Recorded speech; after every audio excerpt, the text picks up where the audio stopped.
welcome to episode 142 of the Graceful Tangle podcast. I'm Amy Kate. Thank you so much for joining me today.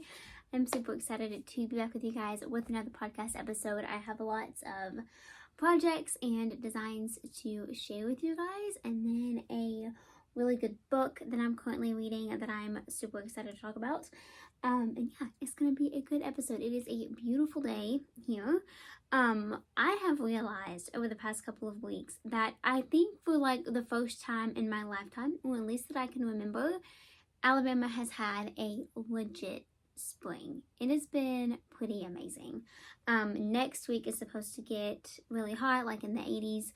But for a few weeks now, it's fluctuated so much between 70-degree highs and 60-degree highs, and I don't think that's ever happened. My birthday was on the 1st of May, and I wore a sweatshirt like comfortably on my birthday, and I really don't think I have ever done that.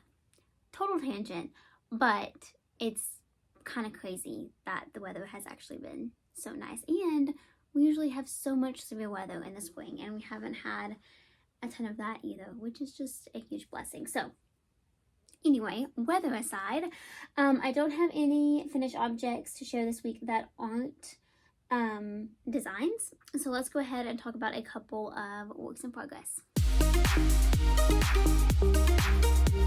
Alrighty, I have two works in progress that aren't designs. I guess technically one is. I keep going back and forth as to whether this is a design or not. I am going to publish it as a pattern, but it's just going to be for free because it's a super simple pattern. I might even just do it on the blog. I'm not sure yet, but I am still hard at work on this blanket that we're probably all tired of seeing. However, I have made a significant amount of progress over the past few days, and it absolutely has to get done very soon. So time to stop procrastinating and just get it done. So I am working on this blanket. It is a commission. It's just a commission that has absolutely no like time that it has to be done by, no deadline. Wow, I could not think of that word. Oh my goodness. No deadline, which apparently for me means that it takes forever and a day, which is kind of frustrating.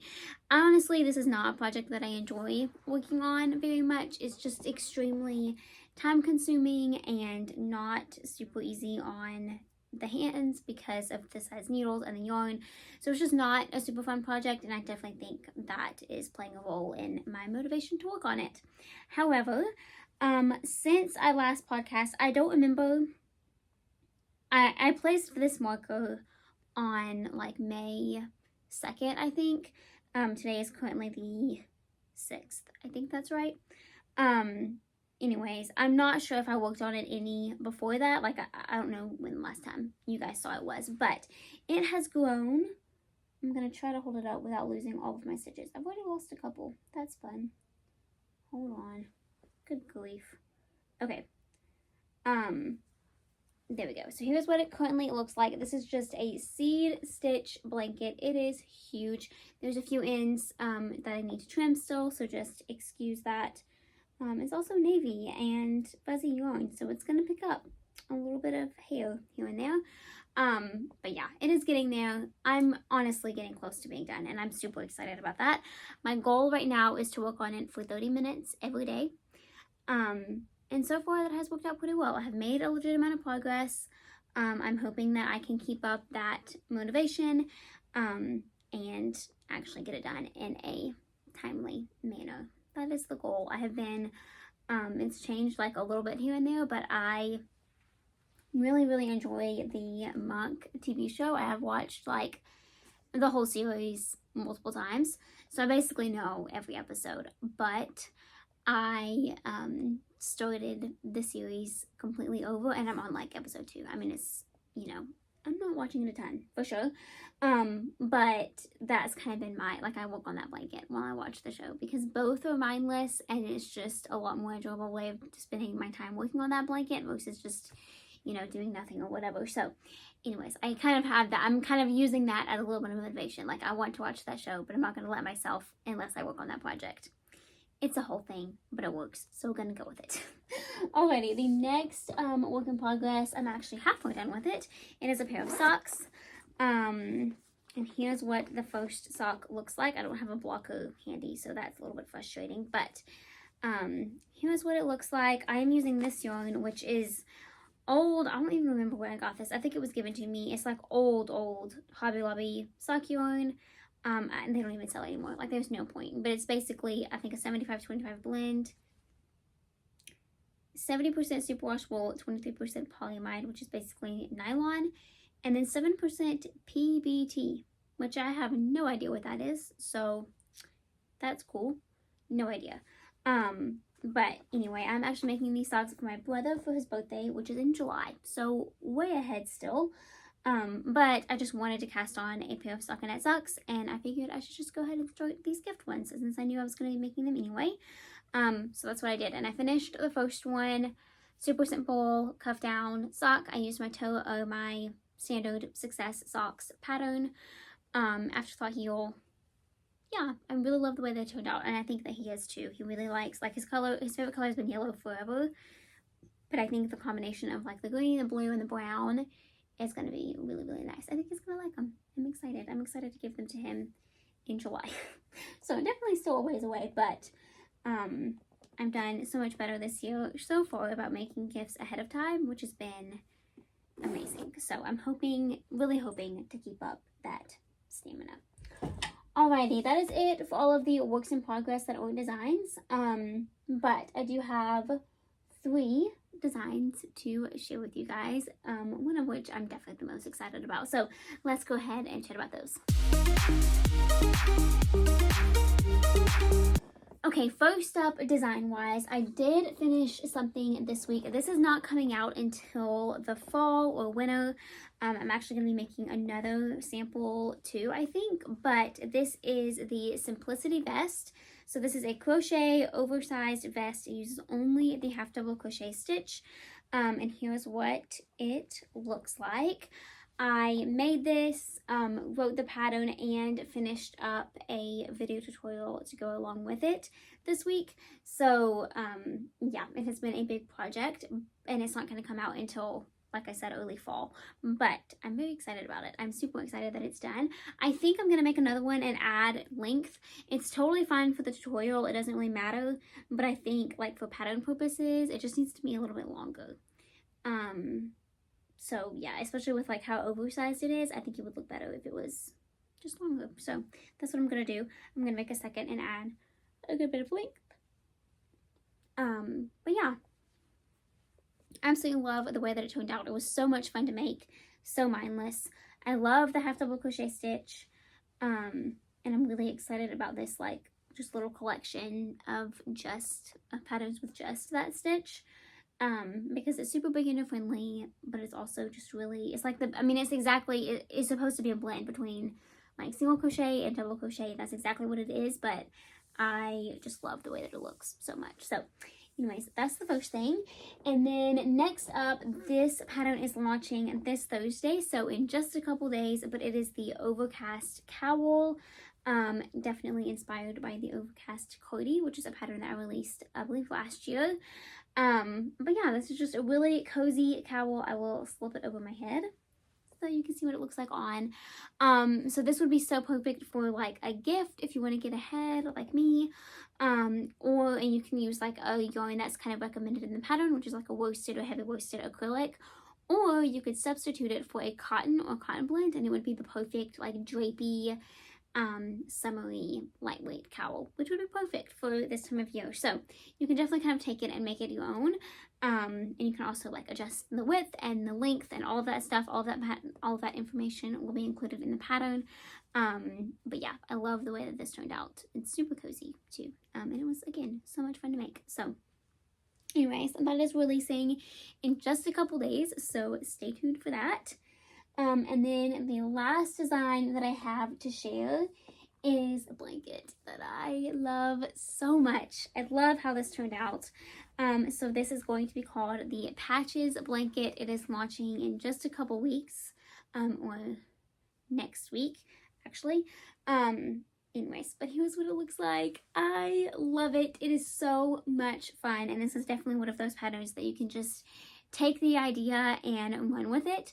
The pattern will be written in such a way so that you can follow it and, you know, complete a full blanket just by following the pattern, but you can also take it and use it as a base and adjust the width of each column, the size of the entire blanket, the length, the yarn. You can use scraps, you can use one color, two colors, however many. It's just so much fun. So I'm obsessed with this. I had so much fun making it. I'm going to have a tutorial to go along with the pattern that's just going to really show you the basics of it.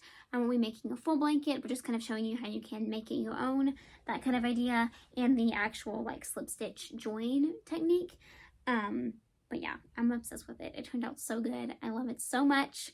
And yeah, I love it. I love it, I love it, I love it. I used Hobie Tweed Delight yarn for this. And it just turned out so good. It's so pretty. And I'm super excited about that design and so proud of how it came out. It's definitely what I envisioned, and it's so exciting when something happens that way. Alrighty, that is it for all of the knit and crochet content for this episode. But like I mentioned, I do have a little book that I would love to share with you guys that I am enjoying so much. So let's talk about that for a few minutes. Alrighty, so as I mentioned, I turned 21 on the 1st of this month, which is just wild. I cannot believe that I am 21. But anyway, just lots of thoughts about the year as a whole. I don't know. It was a really good day. 20 ended in a way that I didn't expect, and so it's been very difficult to kind of walk through that, but at the same time, God has just proved himself faithful and good time and time again, and I am so excited to just continue to rely on that truth throughout this year, whatever it may hold. But one of the things that I received was this book, which is called The God Who Stays by Matthew West. I am a huge fan of Matthew West and his music. Our whole family is, but I would definitely say specifically me and my sister. We had the opportunity to go see him in concert at a church kind of close to us in March, and it was so cool. It was such a good concert. Anyway, so I'm in the process of reading this book by him, and one thing that just really stood out to me was this chapter. The chapter is called God Stays with His Plan. Kind of the underlying message is we have these own dreams, we have our own dreams, our own desires, our own hopes, but in reality, we just have to trust God and let his plans come to pass because he knows best and his ways are best. And if we just trust him, then we can know that his plans are going to be good and for our good. But this paragraph in particular was just really encouraging, and so I wanted to share it with you guys. So it's a little bit lengthy, but I'm just going to read the entire thing. God had a plan that was much bigger, bolder, and ultimately way better than mine. Sometimes the best things in life are the plans that don't work out. When people talk about the highlights of their lives, you'll often hear them referred to as the best thing that ever happened, as in meeting my wife was the best thing that ever happened to me. But I can't help but think about the best things that never happened. I often talk about the dreams that don't come true for us and the fact that rejection is never really rejection when you know who the real author of your story is. When everything seems like it is falling apart and all of our plans are failing, it helps to look back and see that God doesn't waste his time with minor league directions. His destinations are always the big league. In those moments when we see our plans falling apart, God sees his plan falling into place. So the analogy between like major and minor league, Matthew West was like he wanted to be a baseball player. He played a lot of baseball growing up, and he never expected to be what he's doing now, basically. And so that's kind of like he explained that earlier in the chapter, and so it can be a little bit confusing if you don't, understand that analogy. But anyway, that last sentence is kind of the kicker for me. In those moments when we see our plans falling apart, God sees his plan falling into place. And I'm definitely, just a planner at heart. I really like knowing what to expect. Don't love surprises. I don't love it when something doesn't happen the way that I thought it would, which is really frustrating. Like, that's not a personality trait that I'm proud of, and something that I've, just worked through a lot and played about a lot and just kind of found a lot of freedom from, which has been so beautiful. But at the same time, it's definitely hard to keep trusting him when you see something fall apart that you thought wasn't going to, or something that you were pursuing that you thought was right and it turned out to not be right. And I can just relate so deeply to so much of that currently. And so it was just really encouraging to kind of read that. And that's why I wanted to share it with you guys. So all of that to say, whatever season of life that you're in, whatever situation that you're currently walking through, whether it's something that you have been waiting for a long time, or whether you're in a waiting season, or whether it's just, if something doesn't look how you thought it would, take heart, because God has overcome the world and he knows what is best for us. His plans are good, and if we love him, we can trust that. That's what Romans 8:28 declares. All things work for the good of those who love him and who are called according to his purpose. And I believe that with all of my heart, and it is what I am holding on to for sure. He is our hope, he is our joy, he is our life, he is our everything, and that's exactly what he's supposed to be. That's what we're designed for. We can't be fulfilled without him. So anyways, I hope that was encouraging for you. I am fully enjoying that book. I will link it down below if you want to read it for yourself. But yeah, it has been really good, and I'm excited to finish it for sure. Anyways, I hope that you have all had such a great start to your week. I hope that you continue to have a great week full of so much making or reading or whatever you enjoy doing the most. I hope that you have time to just fill it with that. Anyways, thank you so much for watching, and until next time,